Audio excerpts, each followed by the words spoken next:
Hallelujah! ನಮ್ಮ ಕರ್ತನಾದ ಯೇಸು ಕ್ರಿಸ್ತನ ನಾಮದಲ್ಲಿ ನಿಮ್ಮೆಲ್ಲರಿಗೂ ಶುಭಗಳು. ಎಚ್ಚರಗೊಂಡಿದ್ದೀರಾ? ದೇವರ ವಾಕ್ಯ ಧ್ಯಾನಿಸುವುದಕ್ಕಾಗಿ ಸಿದ್ಧರಾಗಿದ್ದೀರಾ? ಈ ಅಂತ್ಯಕಾಲದಲ್ಲಿ ನಮ್ಮ ನಂಬಿಕೆಯನ್ನು ಕಾಪಾಡಿಕೊಳ್ಳಬೇಕು. ನಮ್ಮ ಭಕ್ತಿ ಯಥಾರ್ಥವಾಗಿರಬೇಕು.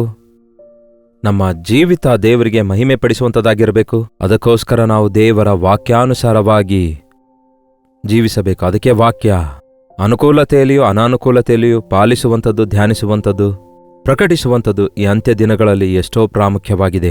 ಬನ್ನಿ, ಒಂದು ಚಿಕ್ಕ ಪ್ರಾರ್ಥನೆಯೊಂದಿಗೆ ಈ ದಿನ ವಾಕ್ಯ ಧ್ಯಾನಿಸೋಣ. ಪರಿಶುದ್ಧ ದೇವರೇ, ನಿಮಗೆ ವಂದನೆಗಳು. ನಿಮ್ಮ ಶಿಲುಬೆಯ ಕುರಿತು ನಾವು ಧ್ಯಾನಿಸುತ್ತಾ ಇರುವಾಗ ನಿಮ್ಮ ಶಿಲುಬೆಯ ಶಕ್ತಿಯನ್ನು, ನಿಮ್ಮ ಶಿಲುಬೆಯ ಪ್ರೀತಿಯನ್ನು, ನಿಮ್ಮ ಶಿಲುಬೆಯ ವಿಶೇಷತೆಯನ್ನು ಗುರುತಿಸುವುದರ ಬದಲಿಗೆ ನಿಮ್ಮ ಶಿಲುಬೆಯ ಕಾರ್ಯ ಹಗುರವಾಗಿ ತೆಗೆದುಕೊಂಡು ನಿಮ್ಮ ಶಿಲುಬೆಯ ಕಾರ್ಯಕ್ಕೆ ವಿರೋಧವಾಗಿ ಜೀವಿಸುವವರಾಗಿ, ಶಿಲುಬೆ ನಮಗೆ ಗೊತ್ತು ಎಂದು ಹೇಳುತ್ತಲೇ ತಮ್ಮ ಇಷ್ಟಾನುಸಾರವಾಗಿ ಜೀವಿಸುತ್ತಾ ನಿಮ್ಮ ನಾಮಕ್ಕೆ ಅವಮಾನ ಉಂಟು ಮಾಡದಂತೆ ಸಹಾಯ ಮಾಡಿರಿ ಎಂದು ಕ್ರಿಸ್ತನ ನಾಮದಲ್ಲಿ ಬೇಡಿ ಹೊಂದಿದ್ದೇನೆ ತಂದೆಯೇ, ಆಮೇನ್. ಎಷ್ಟು ಹೆಚ್ಚಾಗಿ ಶಿಲುಬೆಯ ಕುರಿತು ನಾವು ಕೇಳ್ತಾ ಇದ್ದೇವೋ ಅಷ್ಟೇ ಹೆಚ್ಚಾಗಿ ನಮಗೆ ಹಗುರಾಗ್ಬಿಡುತ್ತೇನೋ ಅಂತ ಅನಿಸುತ್ತೆ, ಅಭ್ಯಾಸ ಆಗ್ಬಿಡುತ್ತೇನೋ ಅನಿಸುತ್ತೆ. ಈ ದಿನ ಬಹಳಷ್ಟು ಜನ ಯೇಸು ಕ್ರಿಸ್ತನು ಅಂದ ಕೂಡಲೇ ಅನ್ಯರು ಗೇಲಿಯಿಂದ ಮಾತಾಡ್ತಿದ್ದಾರೆ. ಸರಿ, ಅವರಿಗೆ ಗೊತ್ತಿಲ್ವಲ್ಲ, ಇಹಲೋಕದ ದೇವರು ಅವರ ಮನೋನೇತ್ರಕ್ಕೆ ಕುರುಡುಂಟು ಮಾಡಿರೋದ್ರಿಂದ ಕ್ರಿಸ್ತನಲ್ಲಿರುವಂತಹ ಆ ಆಶ್ಚರ್ಯಕರವಾದ ಬೆಳಕನ್ನು, ಆತನ ಪ್ರತ್ಯೇಕತೆಯನ್ನು ಅವರು ನೋಡಲಾರರು. ಆದರೆ ನೋಡುತ್ತಿದ್ದೇವೆಂದು ಹೇಳಿಕೊಳ್ಳುವ ನಾವು ಅರಿತಿದ್ದೇವೆಂದು ಹೇಳಿಕೊಳ್ಳುವ ನಾವು, ಆತನ ಪ್ರೀತಿ ಅನುಭವಿಸುತ್ತಿದ್ದೇವೆಂದು ಹೇಳಿಕೊಳ್ಳುವ ನಾವು, ಕ್ರೈಸ್ತರು ಎಂದು ಒಪ್ಪಿಕೊಳ್ಳುವ ನಾವು ಹೇಗೆ ಆತನ ಶಿಲುಬೆಯ ವಿಷಯದಲ್ಲಿ ಪ್ರವರ್ತಿಸುತ್ತಿದ್ದೇವೆ, ಯಾವ ರೀತಿಯಾಗಿ ಕ್ರಿಸ್ತನ ವಿಷಯದಲ್ಲಿ ನಾವು ಜೀವಿಸುತ್ತಿದ್ದೇವೆ ಎನ್ನುವಂಥದ್ದು ಒಂದು ಪ್ರಶ್ನಾರ್ಥಕವಾಗಿಯೇ ಉಳ್ಕೊಂಡಿದೆ ಪ್ರಿಯರೇ. ಈ ದಿನ ಎಲ್ಲಿ ನೋಡಿದರೂ ಕೂಡ ಈ ದಿನ ಯೇಸುವಿನ ನಾಮಕ್ಕೆ ಅವಮಾನ ತರುವಂಥವರು ಹೆಚ್ಚಾಗ್ತಿದ್ದಾರೆ. Leave alone the believers. ವಿಶ್ವಾಸಿಗಳು ಮಾತ್ರವೇ ಅಲ್ಲ, ಬೋಧಕರೆನಿಸಿಕೊಳ್ಳುವವರು, ಸೇವಕರೆನಿಸಿಕೊಳ್ಳುವವರು, ಯೇಸು ಕ್ರಿಸ್ತನಿಗಾಗಿ ಜೀವಿಸುತ್ತಾ ಇದ್ದೇವೆ ಎಂದು ಸಾಕ್ಷಿ ಕೊಟ್ಟಂಥವರು ಈ ದಿನ ಆತನ ನಾಮಕ್ಕೆ ನಾಚಿಕೆ ಉಂಟು ಮಾಡುವ ಜೀವಿತ ಜೀವಿಸ್ತಿದ್ದಾರೆ. ಯಾವಾಗಲೂ ನೋಡಿ ಪ್ರಿಯರೇ, ಸೈತಾನನು ಯಾರನ್ನು ನುಂಗಲಿ ಎಂದು ಹುಡುಕುತ್ತಾ ತಿರುಗಾಡ್ತಿದ್ದಾನೆ. ಲೋಕದಲ್ಲಿರುವವರು ಎಷ್ಟೇ ತಪ್ಪು ಮಾಡಿದರೂ ಕೂಡ ಅದು ತಪ್ಪಾಗಿರೋದಿಲ್ಲ. ಆದರೆ ದೇವರ ಮಕ್ಕಳು, ದೇವರನ್ನು ಅರಿತವರು, ಯೇಸುವನ್ನು ಹಿಂಬಾಲಿಸುವವರು, ಬೈಬಲ್ ಕೈಯಲ್ಲಿ ಹಿಡಿದುಕೊಂಡವರು, ಕ್ರೈಸ್ತರು ಅನಿಸಿಕೊಳ್ಳುವವರು ಒಂದು ಸಣ್ಣ ವಿಷಯದಲ್ಲಿ ಒಂದು ಸಾರಿ ಒಂದು ತಪ್ಪು ಮಾಡಿದ್ರೂ ಕೂಡ ಅದರಿಂದ ದೇವರ ನಾಮಕ್ಕೆ ಅವಮಾನ ಉಂಟಾಗುತ್ತೆ. ಅದನ್ನೇ ಸೈತಾನನು ವೈರಲ್ ಮಾಡಿಬಿಡ್ತಾನೆ. ಅದು ಈ ದಿನ ಬಳಸುವ ಮಾತಲ್ಲವೋ, ಅಂದರೆ ಸೈತಾನನು ಅದನ್ನು ಪ್ರಬಲಗೊಳಿಸ್ತಾನೆ. ಒಂಥರ ಹಿಂಡಿ ಜಾಡಿಸಿ ಒಣಗಿಸಿದ್ದಾರೆ ಅನ್ನುತ್ತಾರೆ. ಅದನ್ನು the news of the town ಅನ್ನುವಂತೆ, ಲೋಕದಲ್ಲಿ ಏನೋ ಒಂದು ದೊಡ್ಡ ವಿಶೇಷವಾದ ವಿಷಯ ಎನ್ನುವಂತೆ ಪ್ರಬಲಗೊಳಿಸುವಂಥದ್ದು ನಾವು ಗಮನಿಸಬಹುದು. ಇದು ಈಗಷ್ಟೇ ಅಲ್ಲ ಪ್ರಿಯರೇ, ಆವಾಗ್ಲೂ ಇದ್ರು.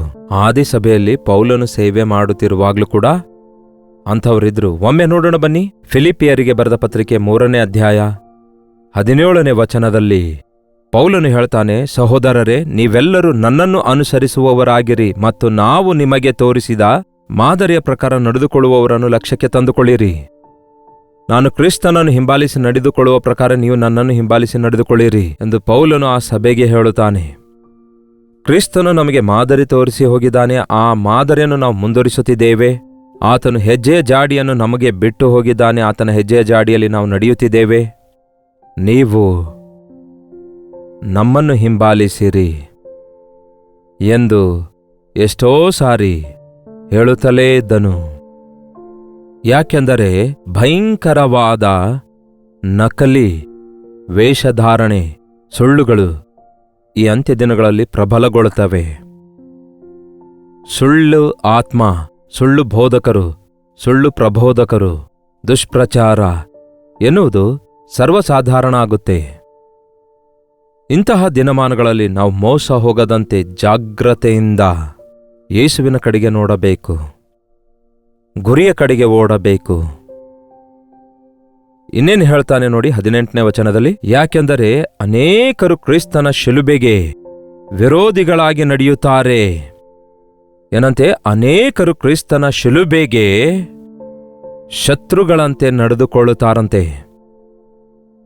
ಎಷ್ಟು ಭಯಂಕರವಲ್ಲವೋ? ನಿಮ್ಮ ಶಿಲುಬೆ ಹೊತ್ತುಕೊಂಡು ನನ್ನನ್ನು ಹಿಂಬಾಲಿಸಿರಿ ಎಂದು ಯೇಸು ಹೇಳಿದ ಮಾತನ್ನು ನಾವು ಕೇಳಿದ್ರೆ, ಶಿಲುಬೆಯನ್ನು ಪ್ರೀತಿಸ್ತೇವೆ, ಶಿಲುಬೆಯ ದಾರಿಯಲ್ಲಿ ನಡೆಯುತ್ತೇವೆ, ಶಿಲುಬೆ ಹೊತ್ತುಕೊಂಡು ಆತನನ್ನು ಹಿಂಬಾಲಿಸ್ತೇವೆ. ಆದರೆ ಅನೇಕರು ಈ ದಿನ ಶಿಲುಬೆಗೆ ಶತ್ರುಗಳಾಗಿ ಜೀವಿಸುತ್ತಿದ್ದಾರೆ. ಈ ಶಿಲುಬೆ ಕಲಿಸುವಂತಹ ಪಾಠಗಳಿಗೆ ವಿರುದ್ಧವಾಗಿ ಜೀವಿಸುತ್ತಿದ್ದಾರೆ. ಶಿಲುಬೆ ಅಂದರೆ ತಗ್ಗಿಸಿಕೊಳ್ಳುವಿಕೆ. ಈ ಶಿಲುಬೆ ಅಂದರೆ ಒಪ್ಪಿಕೊಳ್ಳುವಂಥದ್ದು. ಶಿಲುಬೆ ಅಂದರೆ ನಿಂದೆ, ಅವಮಾನ. ಶಿಲುಬೆ ಅಂದರೆ ಅಪನಿಂದನೆ ಸಹಿಸಿಕೊಳ್ಳುವಂಥದ್ದು. ಶಿಲುಬೆ ಅಂದರೆ ಇತರರ ಭಾರಗಳನ್ನು ವಹಿಸಿಕೊಳ್ಳುವಂಥದ್ದು, ಪ್ರೀತಿಯನ್ನು ಪ್ರಕಟಿಸುವಂಥದ್ದು, ಪ್ರೀತಿಯನ್ನು ಬಯಲುಪಡಿಸುವಂಥದ್ದಾಗಿದೆ. ಆದರೆ ಈ ದಿನ ಬಹಳಷ್ಟು ಜನ ಶಿಲುಬೆಗೆ ಶತ್ರುಗಳಾಗಿ ನಡ್ಕೊಳ್ತಿದ್ದಾರೆ, ವಿರೋಧಿಗಳಾಗಿ ನಡ್ಕೊಳ್ತಿದ್ದಾರೆ. ಯೇಸು ಹೇಳಿನ ಮಾತಿಗೆ ವಿರುದ್ಧವಾಗಿ ನಾವು ನಡ್ಕೊಂಡ್ರೆ ಯೇಸುವಿಗೆ ನಾವು ಶತ್ರುಗಳಾಗ್ತೇವೆ.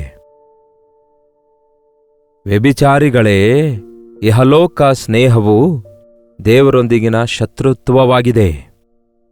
ಇಹಲೋಕ ಸ್ನೇಹ ದೇವರೊಂದಿಗಿನ ವೈರತ್ವವಾಗಿದೆ. ಒಮ್ಮೆ ಆ ವಚನ ನೋಡಿ, ಯಾಕೋಬನ ಪತ್ರಿಕೆ 4ನೇ ಅಧ್ಯಾಯ 4ನೇ ವಚನ.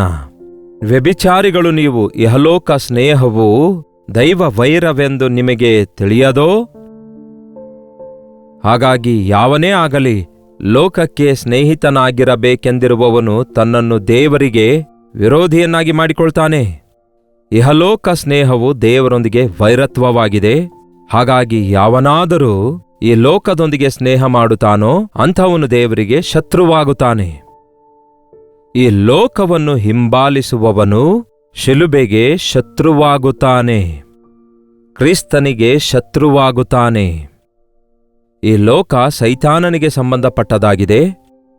ಈ ಸೈತಾನನ ಮಾರ್ಗ ಹಾಗೂ ದೇವರ ಮಾರ್ಗ ವ್ಯತ್ಯಾಸವಾಗಿವೆ. ಬೆಳಕಿನ ಮಾರ್ಗದಲ್ಲಿ ನಾವಿದ್ದೇವೆ, ಕತ್ತಲೆಯೊಂದಿಗೆ ನಮಗೇನು ಕೆಲಸ?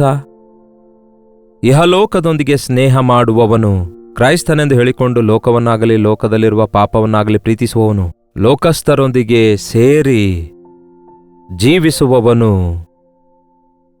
ಶಿಲುಬೆ ಕೊರಳಲ್ಲಿ ಹಾಕಿಕೊಂಡು, ಅಯ್ಯೋ ಈ ದಿನಗಳಲ್ಲಂತೂ ಶಿಲುಬೆ ಕಿವಿಗಳಲ್ಲಿಯೂ ಹಾಕಿಕೊಂಡು, ಕೈಗಳಿಗೆ ಕಟ್ಟಿಕೊಂಡು, ಗೋಡೆಗಳಿಗೆ ತಗಲಾಕಿಕೊಂಡು ದೇವರ ನಾಮಕ್ಕೆ ನಾಚಿಕೆ ಉಂಟು ಮಾಡ್ತಿದ್ದಾರೆ.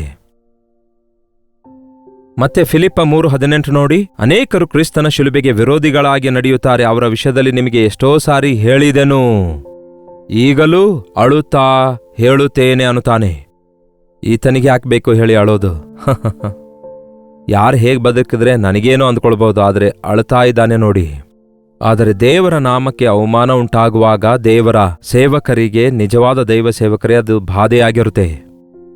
ದೇವರಿಗೂ ಕ್ರಿಸ್ತನ ಪ್ರೀತಿಯನ್ನು ನಿರ್ಲಕ್ಷ್ಯ ಮಾಡುತ್ತಿರುವವರನ್ನು ನೋಡುತ್ತಿರುವಾಗ, ಅಲಕ್ಷ್ಯ ಮಾಡುತ್ತಿರುವವರನ್ನು ನೋಡುತ್ತಿರುವಾಗ, ಯೇಸುವಿನ ಪ್ರೀತಿಯನ್ನು ತಿರಸ್ಕರಿಸುವವರನ್ನು, ಯೇಸುವಿನ ವಾಕ್ಯಗಳನ್ನು ತಿರಸ್ಕರಿಸುವವರನ್ನು ನೋಡಿದಾಗ, ಅಯ್ಯೋ ಧರ್ಮಶಾಸ್ತ್ರ ಜನರು ಆಚರಿಸದೇ ಇರುವುದನ್ನು ನೋಡಿ ನನ್ನ ಕಣ್ಣು ಜಲಮಯವಾಯಿತಲ್ಲವೇ, ನಿನ್ನ ಮಾತು ಕೇಳಲೊಲ್ಲದವರನ್ನು ನೋಡಿ ನನ್ನ ಹೃದಯವು ಕಣ್ಣೀರಿನ ಹೊರತೆಯಾಯಿತು ನನ್ನ ಕಣ್ಣುಗಳು ಎಂದು ವಾಕ್ಯ ಹೇಳಿದಂತೆ, ಪೌಲನಿಗೆ ದೇವರ ಮೇಲೆ ಎಷ್ಟು ವೈರಾಗ್ಯ, ಎಷ್ಟು ಪ್ರೀತಿ ಇತ್ತು ಎನ್ನುವುದಾದರೆ, ಅವನು ಪ್ರೀತಿಸಿದ ದೇವರ ನಾಮ ಅವಹೇಳನವಾಗುವಾಗ ಅಳುತ್ತಾ ಇದ್ದಾನಂತೆ. ಈಗಲೂ ಅಳುತ್ತಾ ಹೇಳುತ್ತೇನೆ, ನಾಶನವೇ ಅವರ ಅಂತ್ಯಾವಸ್ಥೆ, ಹೊಟ್ಟೆಯೇ ಅವರ ದೇವರು, ನಾಚಿಕೆ ಕೆಲಸಗಳಲ್ಲಿಯೇ ಅವರ ಗೌರವವು, ಅದರಲ್ಲಿಯೇ ಅತಿಶಯ ಪಡ್ತಾರೆ. ಪ್ರಪಂಚದ ಕಾರ್ಯಗಳ ಮೇಲೆಯೇ ಅವರು ಮನಸ್ಸು ಇಡುತ್ತಾರೆ. ದೇವರು ನಮ್ಮನ್ನು ಅಂತಹ ಕೇಡಿನಿಂದ ತಪ್ಪಿಸಲಿ. ನಾಚಿಕೆ ಪಡಬೇಕಾದ ವಿಷಯಗಳಲ್ಲಿ ಅತಿಶಯ ಪಡ್ತಾರಂತೆ. ನಾಶನವೇ ಅಂಥವರ ಅಂತ್ಯಾವಸ್ಥೆಯಂತೆ. ಅವರ ಹೊಟ್ಟೆಯೇ ಅವರ ದೇವರು. ಕೋಟಿ ವಿದ್ಯೆ ಹೊಟ್ಟೆಗೋಸ್ಕರವೇ ಅಂದಿದ್ದಾರೆ.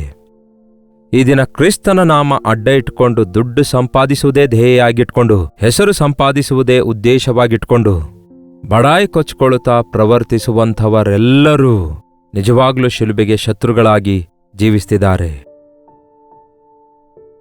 ನಾವು ದೇವರಿಗೋಸ್ಕರ ಏನ್ ಮಾಡಿದ್ದೇವೆ ಎನ್ನುವಂಥದ್ದು ಪರಿಶೀಲಿಸಿಕೊಳ್ಳದಂತೆ, ಎಷ್ಟು ಆತ್ಮಗಳನ್ನು ರಕ್ಷಣೆಗೆ ನಡೆಸಿದ್ದೇವೆ ಎನ್ನುವುದನ್ನು ಬಿಟ್ಟು ಎಷ್ಟು ಆತ್ಮಗಳನ್ನು ಕ್ರಿಸ್ತನಿಗೋಸ್ಕರ ಮಾರ್ಪಡುವಿಕೆಗೆ ನಡೆಸ್ತಿದ್ದೇನೆ ಎಂದು ಪರೀಕ್ಷಿಸಿಕೊಳ್ಳದೆ, ನಾನು ಏನೇನೋ ದೇವರಿಗೋಸ್ಕರ ಮಾಡಿದ್ದೇನೆಂದು ಆರ್ಭಟಿಸುವಂಥವರು ನಾಚಿಕೆ ಪಡುವುದರ ಬದಲಿಗೆ ಅತಿಶಯ ಪಡುತ್ತಾರಂತೆ. ಅವರು ಭೂಲೋಕದಲ್ಲಿ ಸಾಧಿಸಿರುವ ಕಾರ್ಯಗಳ ಕುರಿತೇ ಬಡಾಯಿ ಕೊಚ್ಕೊಳ್ತಾರಂತೆ. ನಿತ್ಯ ನರಕಕ್ಕೆ ಹೋಗುವ ಆತ್ಮಗಳಲ್ಲಿ ಎಷ್ಟು ಜನರನ್ನು ದೇವರ ರಾಜ್ಯಕ್ಕೆ ನಾವು ನಡೆಸಿದ್ದೇವೆ ಹೇಳಿ? ಒಬ್ಬ ಪಾಪಿಯನ್ನು ಅವನ ತಪ್ಪಾದ ಮಾರ್ಗದಿಂದ ಕಾಪಾಡುವವನು ಮರಣ ಹೊಂದದಂತೆ ಒಂದು ಆತ್ಮವನ್ನು ರಕ್ಷಿಸುತ್ತಾನೆ. ಅದು ಒಂದು ನಿಜವಾದ ಶಿಲುಬೆಯ ಬೋಧಕನ ಕೆಲಸ ಆಗಿದೆ. ಶಿಲುಬೆಯನ್ನು ನಾವು ಪ್ರಕಟಿಸುವುದು ಎದಕ್ಕಾಗಿ ಎಂದರೆ, ಶಿಲುಬೆಯ ಕಡೆಗೆ ನೋಡಿದ ಮನುಷ್ಯರು ಪಶ್ಚಾತ್ತಾಪ ಪಡುವುದಕ್ಕಾಗಿ, ರಕ್ಷಿಸಲ್ಪಡುವುದಕ್ಕಾಗಿ, ಅವರ ಸ್ಥಾನದಲ್ಲಿ ಯೇಸು ಅವರಿಗೋಸ್ಕರ ಮರಣ ಹೊಂದಿದ್ದಾರೆಂದು ಗುರುತಿಸಿ ಆತನ ಪುನರುತ್ಥಾನದ ಶಕ್ತಿಯನ್ನು ಗ್ರಹಿಸಿ ಅವರು ತಮ್ಮ ಜೀವಿತ ದೇವರಿಗೆ ಸಮರ್ಪಿಸಿಕೊಳ್ಳುವುದಕ್ಕಾಗಿ ಭೂ ಸಂಬಂಧವಾದವುಗಳ ಮೇಲೆ ಮನಸ್ಸಿಡ್ತಾರೆ. ಅಂದರೆ ಎಷ್ಟು ಚರ್ಚ್ಗಳನ್ನು ಕಟ್ಟಿದ್ದೇವೆ, ಎಷ್ಟು ಬೋಧನೆಗಳನ್ನು ಮಾಡಿದ್ದೇವೆ, ಎಷ್ಟು ಜನರು ಬಂದಿದ್ದಾರೆ, ಎಷ್ಟೊಂದು ಅನ್ನದಾನ ಮಾಡಿದ್ದೇವೆ, ಎಷ್ಟು ವಸ್ತ್ರದಾನ ಮಾಡಿದ್ದೇವೆ, ಇವೆಲ್ಲ ಮಾಡಿ ಯೇಸುವಿನ ನಾಮಕ್ಕೆ ನಾವು ಸೇವೆ ಸಲ್ಲಿಸ್ತಿದ್ದೇವೆ ಎಂದು ಹೇಳಿಕೊಳ್ಳುತ್ತಾರೆ ಹೊರತು ಎಷ್ಟು ಜನರನ್ನು ಪಾಪದ ಉರುಳಿನಿಂದ ತಪ್ಪಿಸಿದ್ದೇವೆ, ಎಷ್ಟು ಜನರನ್ನು ಮಾರ್ಪಡಿಸಿದ್ದೇವೆ, ರಕ್ಷಿಸಿದ್ದೇವೆ, ಎಷ್ಟು ಜನ ಗುರಿಯಿಲ್ಲದ ಯವನಸ್ಥರು ರಕ್ಷಣೆ ಹೊಂದಿದ್ದಾರೆ, ಎಷ್ಟು ಜನರ ಕುಟುಂಬದಲ್ಲಿ ಗಂಡ ಹೆಂಡತಿಯರ ಮಧ್ಯದಲ್ಲಿ ಸಮಾಧಾನ ಕಲ್ಪಿಸಿಕೊಟ್ಟಿದ್ದೇವೆ, ಎಷ್ಟು ಕುಟುಂಬಗಳು ಕಟ್ಟಲ್ಪಟ್ಟು ತಮ್ಮ ಮಕ್ಕಳನ್ನು ದೈವ ಭಯದಲ್ಲಿ ಬೆಳೆಸಿಕೊಳ್ತಿದ್ದಾರೆ. ಈ ಸೇವೆಯಿಂದ ಫಲಿತಾಂಶ ಉಂಟಾದದ್ದು ಏನು ಎನ್ನುವಂಥದ್ದು ಈ ಕಾಲದ ಸೇವಕರು, ದೈವ ಸೇವಕರು ಲೆಕ್ಕಾಚಾರ ಹಾಕ್ತಿಲ್ಲ. ಆ ತೀರ್ಪಿನ ದಿನದಲ್ಲಿ ಸ್ವಾಮಿ ಸ್ವಾಮಿ ಅಂತ ಕೂಗಿದ್ರೆ ನೀವು ಯಾರೂ ಗೊತ್ತಿಲ್ಲ ಅಂತಾರೆ. ನಾವು ನಿನ್ನ ನಾಮದಲ್ಲಿ ಪ್ರವಾದಿಸಿದೇವಲ್ಲವೇ, ನಿನ್ನ ನಾಮದಲ್ಲಿ ಸ್ವಸ್ಥಪಡಿಸಿದೇವಲ್ಲವೇ, ದೆವ್ವಗಳನ್ನು ಹೊರದೋಡಿಸಿದೇವಲ್ಲವೇ ಅಂದಾಗ ಯೇಸು ಹೇಳ್ತಾರೆ, ನೀವು ಶಿಲುಬೆಯನ್ನು ಅಡ್ಡ ಇಟ್ಕೊಂಡು ಶಿಲುಬೆ ಹೆಸರಿಟ್ಕೊಂಡು ನನ್ನ ಹೆಸರು ಬಳಸ್ಕೊಂಡು ಏನೇನೋ ಮಾಡಿರ್ಬೋದಾದರೆ ನಿಮಗೂ ನನಗೂ ಯಾವ ಸಂಬಂಧ ಇಲ್ಲ ಅನ್ನುತ್ತಾರೆ. ನೀವು ಯಾರೆಂದು ನನಗೆ ಗೊತ್ತಿಲ್ಲ. ನೀವು ನನ್ನ ಚಿತ್ತದಂತೆ ಮಾಡಲಿಲ್ಲ, ನನ್ನ ಪ್ರಣಾಳಿಕೆಯಂತೆ ಕಾರ್ಯ ಮಾಡಲಿಲ್ಲ. ನೀವು ನಿಮ್ಮ ಇಷ್ಟಾನುಸಾರವಾಗಿ ಸೇವೆ ಮಾಡಿದಿರಿ, ಕ್ರಮ ಮೀರಿ ನಡೆಯುವವರೇ ನನ್ನಿಂದ ತೊಲಗಿ ಹೋಗಿರಿ ಅನ್ನುತ್ತಾರೆ. ಶಿಲುಬೆಯ ಕುರಿತು ನನಗೆಲ್ಲ ಗೊತ್ತು ಅನ್ನುತ್ತಾ ಇದ್ದೀರಿ, ಆದರೆ ಶಿಲುಬೆಯ ಕಾರ್ಯಕ್ಕೆ ವಿಧೇಯರಾಗ್ತಾ ಇದ್ದೀರಾ? ಶಿಲುಬೆಯ ಮಾರ್ಗದಲ್ಲಿ ನಡೆಯುತ್ತಾ ಇದ್ದೀರಾ? ಶಿಲುಬೆಯನ್ನು ಹೊತ್ತುಕೊಳ್ತಾ ಇದ್ದೀರಾ? ಶಿಲುಬೆಯ ನಿಂದೆಯನ್ನು ಅಪನಿಂದನೆಯನ್ನು ಸಹಿಸಿಕೊಳ್ತಾ ಇದ್ದೀರಾ? ಶಿಲುಬೆಯ ಪ್ರೀತಿಯನ್ನು ನಿಮ್ಮ ಬದುಕಿನಿಂದ ತೋರಿಸ್ತಾ ಇದ್ದೀರಾ? ಶಿಲುಬೆಯ ಮೂಲಕ ಅನೇಕರು ರಕ್ಷಿಸಲ್ಪಡಬೇಕು, ಕ್ರಿಸ್ತನ ರಕ್ತದಿಂದ ತೊಳೆಯಲ್ಪಡಬೇಕು ಎಂಬ ಧ್ಯೇಯದಿಂದ ನೀವು ಸೇವಕರಾಗಿ ಬೋಧಿಸ್ತಾ ಇದ್ದೀರಾ ಎನ್ನುವುದು ಈ ದಿನ ಪರಿಶೋಧಿಸಿಕೊಳ್ಬೇಕಾದ ವಿಷಯವಾಗಿದೆ. ಈ ದಿನ ಬಹಳಷ್ಟು ಜನರ ಜೀವಿತದಲ್ಲಿ ಮಾದರಿಯಿಲ್ಲದ ಕ್ರೈಸ್ತತ್ವದ ನಿಮಿತ್ತ ಪ್ರಪಂಚದಾದ್ಯಂತ ಅನೇಕ ಸಭೆಗಳು ತಣ್ಣಗಾದ ಪರಿಸ್ಥಿತಿಯಲ್ಲಿವೆ, ದೇವರ ನಾಮಕ್ಕೆ ಅವಮಾನ ತರುವ ಪರಿಸ್ಥಿತಿಯಲ್ಲಿವೆ. ಯೋನ ದೇವರು ಹೇಳಿದ ಮಾತನ್ನು ಕೇಳದಂತೆ ನೆನವೆಗೆ ಹೋಗಿ ಬೋಧಿಸು ಅಂತ ಹೇಳಿದ್ರೆ ತಾರ್ಷೀಷಿಗೆ ಹೋಗುವ ಹಡಗನ್ನು ಹತ್ತಿ ನಿದ್ದೆ ಮಾಡ್ತಿದ್ದನಂತೆ. ದೇವರು ತೂಫಾನನ್ನು ಬರಮಾಡಿದ್ರು. ಅಯ್ಯೋ, ನನ್ನ ನಿಮಿತ್ತವೇ ಈ ತೂಫಾನ್ ಬಂತಲ್ಲವೇ ಅಂದ್ಕೊಂಡು ಎದ್ದೇನಾದರೂ ಪ್ರಾರ್ಥಿಸಿದನೋ? ಆ ಹಡಗಿನಲ್ಲಿರುವಂತಹ ಆಯಾ ಜಾತಿಯ ದೇಶಗಳವರು ತಮ್ಮ ತಮ್ಮ ದೇವರುಗಳಿಗೆ ಪ್ರಾರ್ಥಿಸ್ತಾ ಇದ್ರಂತೆ. ರಕ್ಷಿಸು ದೇವರೇ, ರಕ್ಷಿಸು ದೇವತೆಯೇ, ಬಾ ಕಾಪಾಡು ಎಂದು ಎಲ್ಲರೂ ತಮ್ಮ ತಮ್ಮ ದೇವರುಗಳಿಗೆ ಮೊರೆ ಇಡುತ್ತಾ ಇದ್ರಂತೆ. ಆದರೆ ಜೀವವುಳ್ಳ ದೇವರ ಸೇವಕನೆಂದು ಹೇಳಿಕೊಳ್ಳುವ ಯೋನ ಅವಿಧೇಯನಾಗಿ ತನ್ನ ಸೇಫ್ಟಿಗೋಸ್ಕರ ಯಾರಿಗೂ ಕಾಣಿಸಿಕೊಳ್ಳಬಾರದಂದುಕೊಂಡು ಅಡಗಿಕೊಂಡು ನಿದ್ದೆಯ ಮತ್ತಿನಲ್ಲಿದ್ದ. ಎಷ್ಟು ಭಯಂಕರ ನೋಡಿ! ಅದೇ ಸ್ಥಿತಿ ಈ ದಿನ ಕಾಣಿಸ್ತಿದೆ. ದೇವರ ನಾಮಕ್ಕೆ ನೀವು ಮಹಿಮೆ ಪಡಿಸದೇ ಇರೋದ್ರಿಂದ ಬೇರೆ ಜನರು ತಮ್ಮ ತಮ್ಮ ದೇವರುಗಳಿಗೆ ಮೊರೆ ಇಡ್ತಾ ಇದ್ದಾರೆ. ಅಲ್ಲಿ ಬಿಡುಗಡೆ ಇಲ್ಲ.